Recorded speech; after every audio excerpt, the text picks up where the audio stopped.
Happy Tuesday, everyone. Jo here at SportsGrid. It's time for a Puck It with Jo.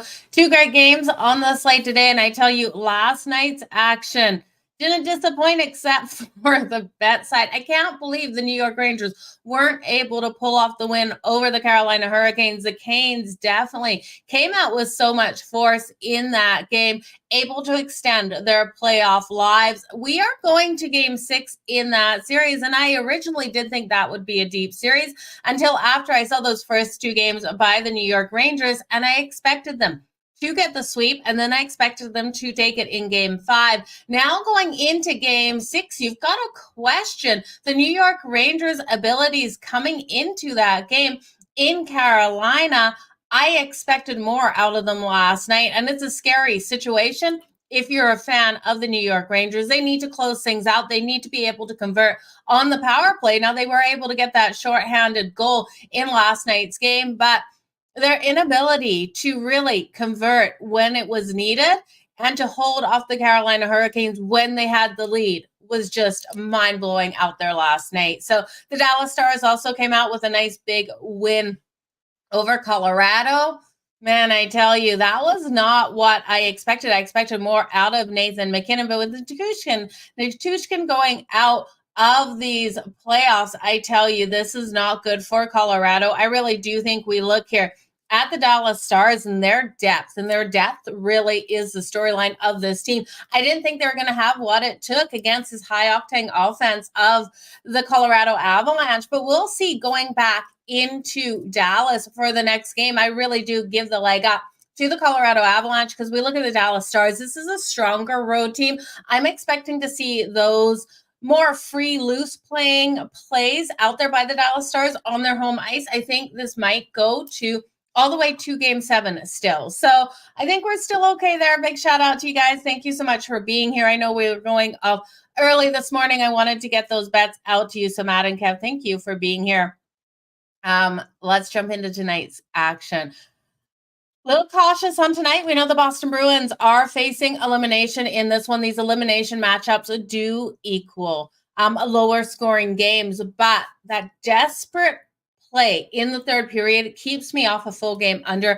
I do think we have that cautious play in that first period. I look at the first period under 1.5 again. Looking at the goaltending matchup, it should be Swayman in net here for the Boston Bruins and Bobrovsky for the Florida Panthers. Bobrovsky has had light work out there with the Florida Panthers, very much so limiting the ability of the Boston Bruins to get these shots on goal. And the Bruins can't get that puck out of their zone. So they are struggling in that way. And we know the Panthers on defense. This is the key to this team. The defense has been so strong, limiting those shots, giving Bobrovsky support. And then they've been getting these shots on Swayman. Now, Swayman, he made 38 saves in that last game. Ooh, it's going to be a hard one here for him. I do think Florida, with that energy back in their home arena, do have the upper hand. Now, they will eliminate the Boston Bruins if they win tonight. And I think if they win this one big because of those empty netters. I don't believe this one goes to overtime. There's not enough value on the money line for the Florida Panthers, and that's what scares me in this one. You got to lay the puck line, laying 1.5 at plus 132. During the regular season, this is a team that didn't blow teams out on the puck line, but we have seen them in this series of the 4 games. We've seen 2 of those games, them cover that puck line. So as long as the empty netter comes into play, I think you're safe on the puck line at plus 132, laying the 1.5 with the Florida Panthers. I don't love the bet. I am looking at the Boston Bruins, and I do think they have an inability to score in this game because the defense will be the prime goal here of the Florida Panthers. So the team total under 2.5 for the Boston Bruins at minus 140, I do think is in play today. Now, you would expect we get a lot out of the core players here for the Florida Panthers. And if you're liking that puck line, you've really got to look at these players and who you think is going to get those points on the board. One player we've circled a couple times and who I love from the Florida Panthers is Brandon Montour. Brandon Montour for the 1 point tonight is actually plus money at plus 114. Offensive defenseman out there. We know he's been able to record a goal. He gets those assists. He's on the top power play. So his anytime point tonight coming in at plus 114. Now, if you want to look at who is leading this team, Brandon Montour, by the way, has 5 points so far in 4 games. Now, if you look at who's leading this team point-wise in this series, it is Barkov for the Florida Panthers. The captain out here has 8 points on 4 games. So if you want to look at him for 2+ points, the value is extremely there at plus 240. My only fear here with looking at 2+ points for any of these players is if the Florida Panthers get up in a 2-0 lead and just hold that lead, play really tight, solid defense, and win it that way. So I do like Barkov. I think the values there at 2+ at plus 240. But if I'm looking at one player, it would be just Brandon Montour at plus 114 because he has all the abilities to get that. Like I said, 5 points in the 4 games. You could also circle Tarasenko, Matthew Tkachuk, and Sam Reinhart. Sam Reinhart has 5 points as well, and you're going to get some value for him. Still question marks on if the Boston Bruins will be having Brad Marchand out there on the ice. He'll probably come out, but he's not going to be at 100%. Okay, let's look at the next one. And you know what? Really interesting to note on Brad. Brad is a phenomenal player, and I know a lot of people give him a hard time. People hate him. They call him the rat. They think he's so dirty, but he got that hit from Sam Bennett, and I really do feel for him because we saw the hit on Connor McDavid by Susie there for Vancouver, and now Susie suspended. The hit on Brad, he got taken out on the ice. He blacked out. Sam Bennett did that, and Brad gets no justice for that. He played all 82 regular season games. He was on a run of 156 straight playoff games without a miss. So you got to feel for Brad out there. I know people hate him, but I think he's a good player, and I think Sam Bennett probably should have deserved something there. I am rooting for the Florida Panthers. Remember that, you guys. So it's a hard one, though, when you see other players with the bubble around them, like Connor McDavid. We're going to talk about that right now because we've got the Vancouver Canucks and the Edmonton Oilers featuring the superstar Connor McDavid in Game 4 tonight. Now the Vancouver Canucks pulled off the upset in Game 3, getting the win in Edmonton. That was a 4-3 win. I was riding Edmonton's team total over 3.5, expecting them to get at least 4 goals. I expected more of a 5-4 style game instead of the 4-3. We know Stuart Skinner got yanked in that last game. He allowed 4 goals on 15 shots on net, and Calvin Pickard came in. Now, Calvin Pickard will get the start tonight, and that leads me to believe we're going to be seeing more goals, and I do think those goals are going to come out of Vancouver. Again, Edmonton's issue, and this is their issue each and every year, and I feel like a broken record sitting here and saying it, it's the depth for Edmonton and the goaltending. If it's not Connor McDavid, Leon Draisaitl out there making a huge impact for this team, we've had players like Corey Perry go silent. Zach Hyman, he was great in the last series, pretty quiet in this one. So Bouchard, there's so many different playmakers on this team that really need to step up. I do think the Canucks on the money line is worth a sprinkle. Now, this line has moved overnight. It was +1 or +270, no, 172 last night for the Vancouver Canucks when I was on Sports Rage with Gabe Morency. It's now come down to +160. I do still think at +1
Okay, I don't know what happened. I just got the green screen of death on my computer. So apologies for that. You guys got back as soon as I could. Man, I love technology some days, and some days I absolutely hate it. It is so beautiful to be able to do this show with you. But then for issues like that, just a green screen. This is my first Mac computer. If anyone can explain why the Mac sometimes does that green screen, it's only happened to me like 3 times in a year and a half. But I tell you, maybe too many programs running. We left off with the Vancouver Canucks taking on the Edmonton Oilers, and I didn't tell you guys where the odds are sitting in that one. So let's just pick up those odds. Plus 168 now. So we have seen some movement. It was plus 160 a little bit ago. It was plus 172 last night on the Vancouver Canucks, minus 205 for the Edmonton Oilers. That total sitting solid at 6.5, minus 115 to the under and minus 105 to the over. People expecting defense to really lock down, and you gotta think Edmonton has to bring their defense tonight. Give that protection to Pickard. Now we look at Shilos in net for the Vancouver Canucks. He has been phenomenal. 42 save shots on goal in that last game. That was just on Sunday. Now you look at that third period, the majority of those 42, half of those, 21 shots he saved in that third period. So I am expecting him to come out nice and strong. I could see a storyline where this one stayed under the total if Edmonton doesn't come out and try to push this game. Vancouver is getting up and getting those leads, and they're trying to play that style of game where they get the lead and they hold it. The empty netters could come into play as well. I just think there's a lot of disrespect here for the Vancouver Canucks, especially a team that was able to win every single game in the regular season versus Edmonton. Now, Susie will be out of this lineup because of that cross check, and you got to think there's going to be some bad blood in this one. Zadorov has been an absolute playmaker defensively out there for the Vancouver Canucks.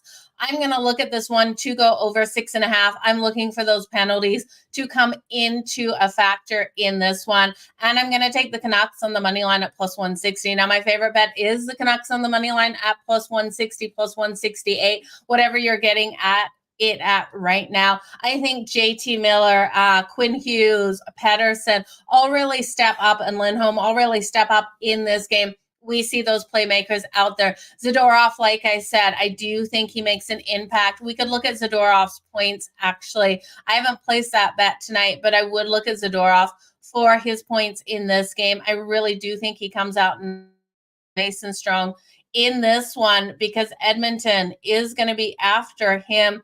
Edmonton's going to be coming for blood tonight, you guys. So I can't get Zadorov for 1+ points on FanDuel. I can't even get him for 2+ points. His goal scoring prop for Zadorov is coming in at, and I think I'm going to go back to Corey Perry. Corey Perry for the anytime goal didn't hit in the last one at plus 500. He almost got that goal. It didn't go over the line. And Zadorov isn't suspended. So why am I not seeing a prop on him? Okay. But that's who I'd go with if you can get Zadorov tonight. You guys, thank you so much for joining me for Puckett with Jo. I am on Game Time Decisions later today from 7 p.m. Eastern to 7:22. So make sure you come over and join me. We'll be talking some baseball as well as hockey over there, getting you all set for tonight's night action. Now, I do have a play between the Phillies and Mets at the moment.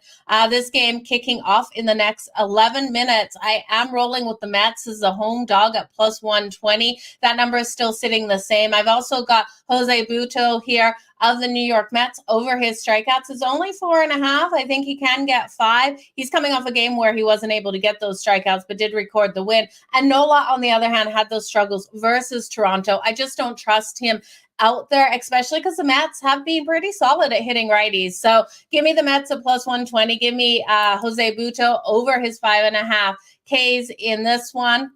And enjoy tonight's action on the ice. Join me on Game Time Decisions later today, you guys. If you haven't got on the SportsGrid app, make sure you check it out. You're missing out greatly with all of the great content over there.